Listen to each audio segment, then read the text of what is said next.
So today I played Battlefield 5's new map called Mercury. I played about 3 full matches on it, and I have to say, it's pretty good. Getting all my positive things out of the way, it's a cool map with an interesting enough layout compared to the rest of the maps in the game, I guess. The aesthetic is wonderful and visibility is relatively high. Now let's get into some negatives. Not all of these negatives will be about the map itself, because I also want to rant a little bit about artillery and the boys AT rifle. So although visibility on this map is pretty good, depending on what camos your enemies are using, it might not be. I ended up taking a lot of sniper rounds and machine gun rounds to the face from a position that I thought was just grass and dirt, but apparently there was a person laying there. Proving once again that this high contrast look that Battlefield 5 is going for is not good for a competitive shooter. It's not even great for an immersive shooter. Saturation and contrast look great, but I don't think they play well. This is a relatively minor complaint, but I just noticed that lots of rocks and grassy hills and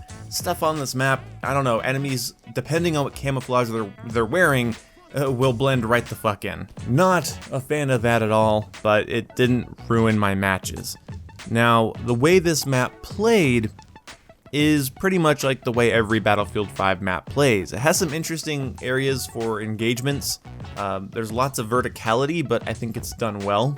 Lots of naturally flowing hills and little steep ridges that you can snipe from and post up an LMG, but I don't think they're overpowered and they do expose you if you want to use them. That being said, the game modes played like every other Battlefield 5 map, and it mostly just felt like run around like a chicken with your head cut off the game. I'm not saying I didn't have fun. In fact, I had some really fun, even immersive, cool gameplay moments while I was playing, but it still has that get the objective, lose the objective, get the objective, lose the objective. Some of the objectives are just far away enough that it's hard to protect both, especially when you're doing the sector control. And you could argue this has more to do with the player base or the meta of the game and not any of the map designs specifically, but if you're wondering if this map makes the gameplay drastically different like Panzerstorm did, no, it does not. I mean, Panzerstorm is not an amazing map by any means, but I liked playing on it just because at least it was different, and the pacing was a lot slower, and avoiding tanks is scary but fun, and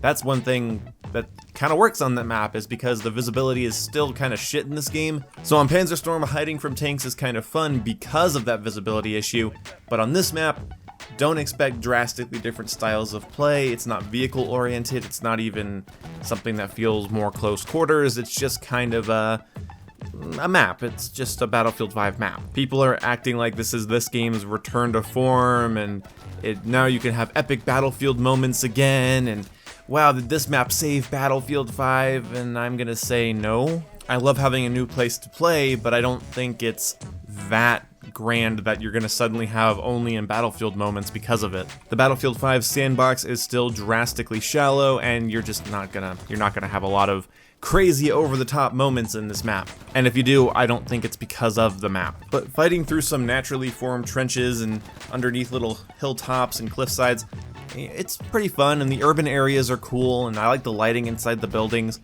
But it's, again, don't expect a drastically new Battlefield 5 experience when playing this. The pacing's still the same, players still play the same, and if you're playing Conquest, you're mostly just going to be running around in circles because you took A, you're losing A, you took B, you're losing B, you took C, you're losing B, you took E, you're losing A, and it's just going to be that, and you might argue that's just Conquest, but no, you know, back when Battlefield had more complex maps that catered to more play styles and had a bigger sandbox, you didn't always have to spin on your heels and go right back to an objective you just took, or feel the need to camp on an objective because they're about to come and take it anyway.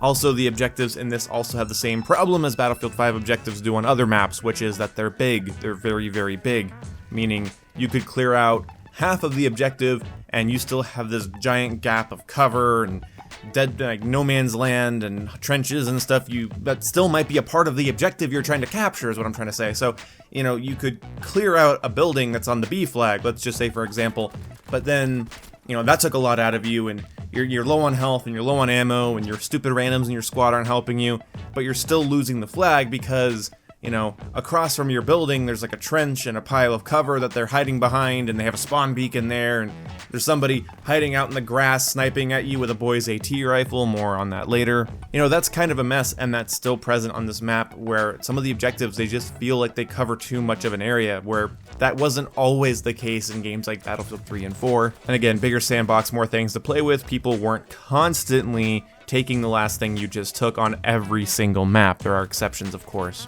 I know I can't go a video without mentioning all that, but the thing is, this map is pretty to look at, but I hate the visibility up in the upper ridges, because when you look up at that upper ridge from the right angle, you have the game's sun in your face, and during the heat of combat, you'll look right at a sniper that's laying there and you won't see them, which might not be the worst thing in the world. I mean, they need to land a headshot unless you're injured, which you might be because your teammate might not be tossing you meds and you might not be playing medic, but that's a whole other complicated piece of shit. The boy's AT rifle is what throws a wrench in that situation for me. The boy's AT rifle, the more I've been playing, is a bad addition to the game. My deaths from it don't feel fair. Watching my teammates get bodied from it doesn't feel fair because of the visibility and because of the nature of these maps, and you know, because it's a little bit more rectangular, this map is. So, you know, you're going to be going down a pretty predictable rectangular route, and all someone needs to do is lay on the other end of it with a boy's AT rifle and nail you in the chest or stomach and just ruin your day. Either making you easy pickings for the infantry that might be pushing you as well, or someone else that might be shooting at you from the same location, or just right out killing you. So you have that low visibility up in those hills I'm talking about, and you have people sitting there with the boy's AT rifle knowing exactly where I'm going to have to push, you know, in order to take certain objectives, especially when I'm having to clear sectors. I mean, I don't know, I just don't see a way that it's not annoying unless you want to throw a lot of smoke grenades around, which isn't always viable, and you don't always want to have to run smoke grenades, but yeah, whatever, it's not the worst thing in the world. I wish that I could play on a team with a recon player that would be capable of firing up those flare guns like every life, or using the spotting binocular and looking around all those hills, but I guess I'm never going to be that lucky.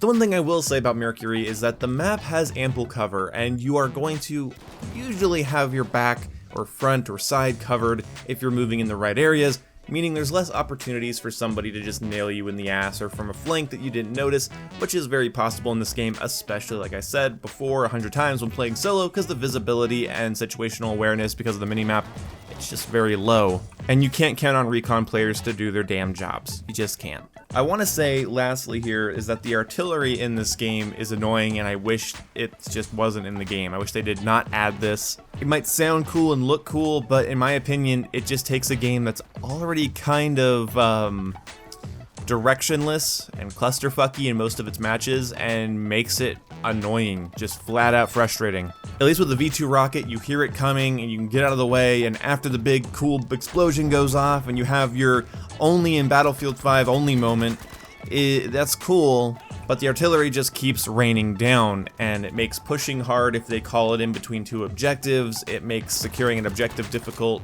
if, well, it's there. And I just don't see the point of this style of addition to the game. You know, Battlefield Vietnam, and even this game to an extent, had like controllable artillery cannons that you could fire great distances. So maybe Battlefield 5 needs to put like stationary mortars and artillery cannons around that players can man and fire as much as they want. That way you can at least go ahead and target artillery users, because having it like a kill streak where you can just rain down mortars and artillery on an objective just feels shitty. It doesn't really fit in Battlefield in my opinion, and again, these maps are hectic and small, and the visibility is not great still, and the minimap doesn't work properly, and so it just adds a little bit more cluster into the fuck that is Battlefield 5, and that sounded better in my head.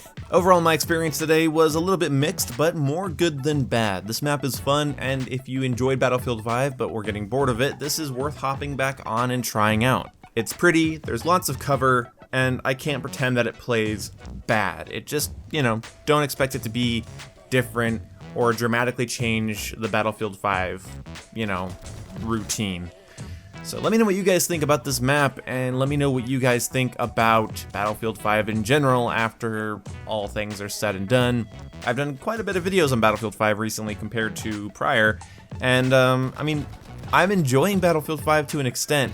but I can't pretend that this is a good game that I could recommend anybody buying right now. So yeah, we'll see what happens after the summer, but this is a good first start because this is not a bad map. In fact, I'm gonna go ahead and say it's a pretty good map.